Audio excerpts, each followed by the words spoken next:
آج ان میں سے کتنے لوگوں کے لیے پوری دنیا سے لوگ دعائیں کرتے ہیں؟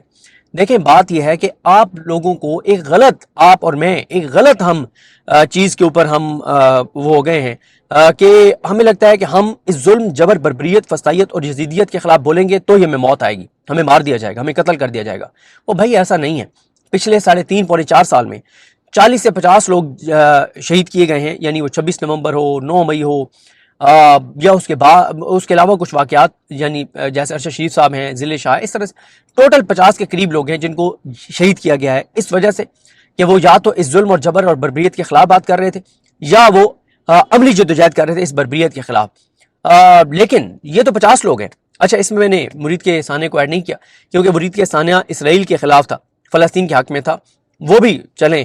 ابھی ہم صرف کیونکہ پولیٹیکل بات کر رہے ہیں اور عمران خان کی جدوجہد کی بات کر رہے ہیں اس لیے، ورنہ وہ بھی لوگ ظاہر ہے وہ پاکستان نہیں تھے، وہ مسلمان تھے۔ سوال میرا یہ ہے کہ آپ لوگوں نے کیوں یہ سمجھ لیا ہے کہ آپ اس ظلم اور بربریت اور جبر کے خلاف بولیں گے تو ہی آپ کو موت آئے گی؟ بھائی آپ نے مر ویسے ہی جانا ہے۔ مجھے نہیں پتا میری آج رات کو میں نے زندہ رہنا بھی ہے ہی نہیں رہنا، کل میں نے زندہ رہنا، کسی کو کوئی پتہ نہیں ہے زندگی کا۔ لیکن دیکھیں وہ 50 لوگ جو ملک کی خاطر جدوجہد کرتے ہوئے جانوں سے چلے گئے، بشمول ارشد شریف صاحب، آج پوری دنیا میں ارشد شریف صاحب کے لیے دعائیں ہوتی ہیں۔ لوگ ہمیں ملتے ہیں، زاروں قطار روتے ہیں اور کہتے ہیں کہ ہم تہجد میں ارشد شریف کے لیے دعائیں مانگتے ہیں، ہم نوافل پڑھتے ہیں ارشد شریف کے لیے، ہم اس کے لیے خانہ کعبہ میں دعا کی، ہم نے نبی کریم صلی اللہ علیہ وسلم کے روزے پہ کھڑے ہو کے اور دعا کی، ہم نے کربلا میں ان کے لیے دعا کی، ہم نے نجف ان کے لیے دعا کی، ہم نے فلاں دربار پہ ان کے لیے، فلاں مزار پہ ان کے لیے دعا کی، ہم گھروں میں ہمارے بچے بیٹھ کے ان کے لیے دعائیں کرتے ہیں۔ تو دنیا، پوری دنیا میں ارشد شریف صاحب کے لیے دعائیں ہیں۔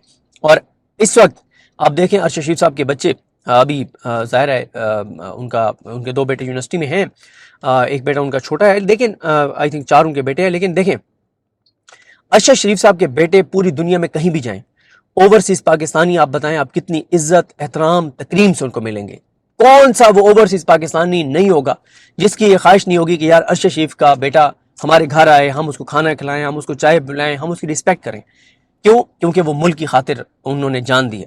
مرنا سب نے ہے، لیکن ارشد شریف صاحب کو دیکھیں اور ضلع شاہ کو دیکھیں، باقی لوگوں کو دیکھیں۔ اب آپ دیکھیں وہ جو نوجوان تھا ستی، جو شہید ہوا 26 نومبر کو، مری سے جس کا تعلق تھا، اب اس ستی کا والد پوری دنیا میں کہیں بھی چلا جائے، اس کے بھائی کہیں بھی چلے جائے، ان کی آنے والی نسلیں جب بھی کہیں جائیں گی وہ حوالہ دیں گی تو لوگ اسی وقت ان کے سامنے سر جھکا کے اور دونوں ہاتھوں سے جھک کے ان کو ملیں گے اور احترام کریں گے کہ ان لوگوں نے ملک کی خاطر جانے دیے۔ مرنا سب نے ہے، اس بات سے، اس خوف سے نکل آئیں کہ مرنا آپ نے صرف اسی صورت میں اگر آپ ظلم کے اوپر آواز اٹھائیں گے۔ یار مطلب یہ ملک آپ کا نہیں ہے، یہ ملک ہمارا نہیں ہے، آپ کم سے کم تو کچھ کر سکتے ہیں۔ اگر اس وقت 4-5 کروڑ لوگ ہیں جن کے فیس بک اکاؤنٹ ہے، اگر اتنا ہی ہر بندہ لکھنا شروع کر دے کہ یہ ظلم، یہ ناانصافی، یہ بربریت نہیں چلنی چاہیے، یہ عمران خان کی بہنوں کے ساتھ غلط ہوا ہے، تو 4-5 کروڑ لوگ لکھیں گے تو اس کا امپیکٹ کیا ہوگا؟ اگر 50 لاکھ لوگ ٹویٹر پہ جا کے اس ٹرینڈ کے اوپر ٹویٹس کرتے ہیں جو اس وقت ٹرینڈ چلائے جا رہے ہیں، اس ظلم اور بربریت جو کل ہوئی ہے، دیکھیں عمران خان کی بہنیں عام خواتین نہیں ہیں، وہ عمران خان کی بہنیں ہیں، وہ اپنے بھائی کی خاطر وہاں پر موجود تھی، وہ اپنے بھائی کی آئسولیشن کی وجہ سے وہاں پہ موجود تھی، ان کا بھائی ملک کی خاطر جیل کے اندر ہے، ان کا بھائی ملک کی خاطر قربانیاں دے رہا ہے، ان کا بھائی پاکستان کے لوگوں کی خاطر قربانیاں دے رہا ہے۔ یہ جو آپ میں اور مجھ میں اور ہم سب میں، اکثریت میں، 98% کیا 99% لوگوں میں، بلکہ اس سے بھی زیادہ لوگوں میں، یہ جو ایک ہمارے ہاں بن گیا نا کہ آپ اور میں تو نہ نکلے، لیکن کے پی کے سے یا پنجاب سے لوگ، مخصوص لوگ نکلیں، جا کے اپنی جانیں قربان کریں، گولیاں کھائیں اور اس ملک کے اندر اس حکومت کو گرا دیں اور ملک کے اندر آئین اور قانون آ جائے اور ہماری زندگیوں میں آسانی آ جائے۔ خدا رہا یہ نہ کریں۔ جتنا کوئی اپنا کردار ادا کر سکتا ہے اس کو کردار ادا کرنا ہوگا۔ آپ کو اب 27 ترمیم کے بعد یہ سمجھ آ گئی ہے کہ 26 ترمیم عمران خان کے خلاف نہیں تھی، وہ پاکستان کے خلاف تھی۔ اب چلیں، اللہ کا شکر ہے کہ 27 ترمیم کے بعد لوگوں کو اس بات کا احساس ہو گیا کہ 27 ترمیم ملک کے خلاف ہے اور لوگ اس پہ بہت زیادہ بات بھی کر رہے ہیں، آواز بھی اٹھا رہے ہیں۔ پورے پاکستان کے اندر انسرٹینٹی بھی ہے اور نظر آ رہا ہے کہ یہ غیر اسلامی ہے۔ اس کو علامہ راجہ ناصر عباس صاحب نے، جسٹس ریٹائرڈ مشیر عالم صاحب نے شرک قرار دیا کہ اللہ کی جو صفت ہے وہ بندے اپنے اندر لیں۔ علامہ راجہ ناصر عباس نے کہا انہوں نے 2 نئے خدا بنا لیے ہیں پارلیمنٹ کہ اللہ کریم کے جو پیارے نبی تھے، نبی کریم صلی اللہ علیہ وسلم، ان کو بھی تا حیات استثناء جو ہے وہ نہیں تھا، گو کہ وہ خطاؤں سے پاک تھے، گناہوں سے پاک تھے، لیکن اللہ تعالیٰ نے اپنے سب سے برگزیدہ بندے کو بھی تا حیات استثناء نہیں دیا اور انہوں نے تا حیات استثناء لے لیے، جو اسلامی تاریخ میں کسی کو نہیں ملا وہ بھی انہوں نے لے لیے۔ تو دیکھیں یہ ملک ہم سب کا ہے، ملک ڈوب رہا ہے، ملک تباہی اور بربادی کی طرف جا رہا ہے۔ مہنگائی دیکھ لیں، انسرٹینٹی دیکھ لیں اور ملک کے اندر اس وقت لوگوں کے حالات دیکھ لیں، کون سا طبقہ ہے جو اس وقت خوشحال ہے؟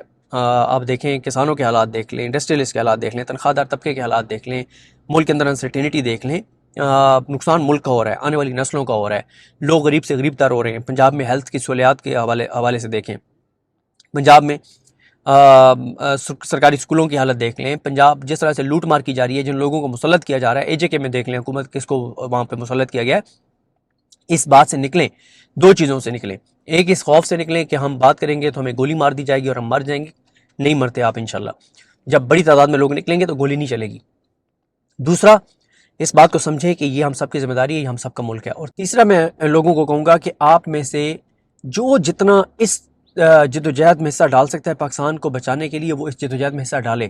یہ ہم سب کی ذمہ داری ہے، ہم سب کا ملک ہے۔ اور آپ بنگلہ دیش میں دیکھیں، لوگ نکلے، حکومت گھر چلی گئی۔ نیپال میں دیکھیں، سری لنکا میں دیکھیں، لوگ نکلے، انہوں نے حکومتیں گرا دیں۔ جب لوگ بڑی تعداد میں نکلتے ہیں تو پھر اس طرح کے جو کمزور نظام ہوتے ہیں وہ گر جاتے ہیں۔ اور اس وقت یہ تو طے ہے کہ یہ جو اس وقت حکمران ہیں پاکستان کے اوپر جو مسلط کیے گئے ہیں، ان کے اساسے، جدادیں، اولادیں، مفادات، کاروبار، یہاں تک کہ علاج بھی ملک سے باہر ہے۔ ان کا پاکستان سے کیا لینے دینا ہے؟ یہ تو اس وقت ملک میں آتے ہیں جب ان کو اقتدار ملتا ہے، ورنہ تو یہ لندن میں ہوتے ہیں۔ اس لیے میں لوگوں کو کہوں گا کہ سب جہاں پہ حصہ ڈالیں، اور وہاں پہ ایک اور بھی ریکویسٹ کروں گا کہ عورتوں کے اوپر تشدد کرنے والے، یہ جو پولیس والے ہوں، پولیس والیاں ہوں، یا اس حکومت میں جتنے لوگ ہیں، M N As, M P As, senators, جنہوں نے 27ویں ترمیم کو ووٹ دیا، جو اس بربریت کو سپورٹ کر رہے ہیں، ان کا سوشل بائیک آؤٹ کریں۔ دیکھیں اب پاکستان کے اندر گو کہ اویئرنیس بہت زیادہ آ گئی، شعور بہت زیادہ آ گیا ہے۔ پاکستان کے لوگ اب ان لوگوں سے نفرت کرتے ہیں جو ملک کو کمزور کر رہے ہیں، لیکن ان کا سوشل بائیک آؤٹ کریں۔ کوئی پاکستانی ان کی غمی میں تو چلے جانا چاہیے، کوئی ان کی خوشی میں شریک نہ ہو، کوئی ان کی شادیوں میں شریک نہ ہو، کوئی ان سے ہاتھ نہ ملائے۔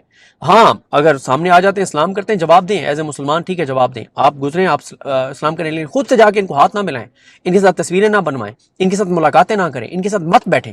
سوشل بائیک آؤٹ کریں ان لوگوں کا جو اس وقت، جنہوں نے 27ویں آئینی ترمیم جو پاکستان کو کمزور کرنے والی ترمیم ہے اس کو ووٹ دیا ہے۔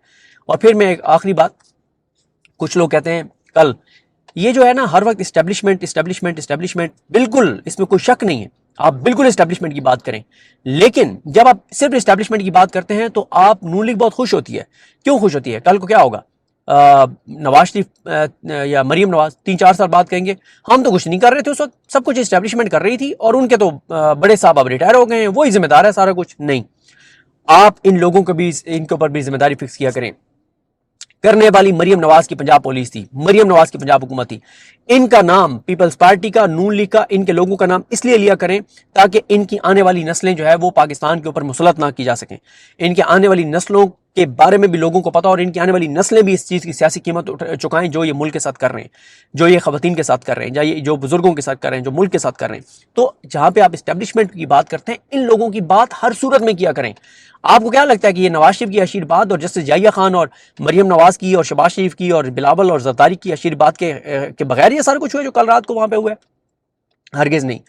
وہ تمام جج جو اس نظام کو، جنہوں نے تقویت بخشی، جنہوں نے 2 اکثریت ان کو دی، جنہوں نے ان کو مخصوص نشستیں دی، جنہوں نے ان کے حق میں فیصلے دیے، وہ تمام آروز جنہوں نے فارم 47 ان کے جاری کیے، ان سب لوگوں، یہ سب پاکستان کے مجرم ہیں، یہ سب پاکستان کے مجرم ہیں۔ ان پاکستان کے مجرموں کو مت بھولیں، ان کا سوشل بائیک آؤٹ کریں، لوگوں کو بتائیں، کوئی ان کے ساتھ تصویر بنا کے لگائے تو اس بندے کا بھی سوشل بائیک آؤٹ کریں کہ اب ایسے نہیں چل سکتا، اب ایسے نہیں چل سکتا۔ جو ان کے ساتھ 27ویں آئینی ترمیم کو ووٹ دینے والے، سپورٹ دینے والوں کے ساتھ تصویر بھی بنائے، اس کا بھی بائیک آؤٹ کریں۔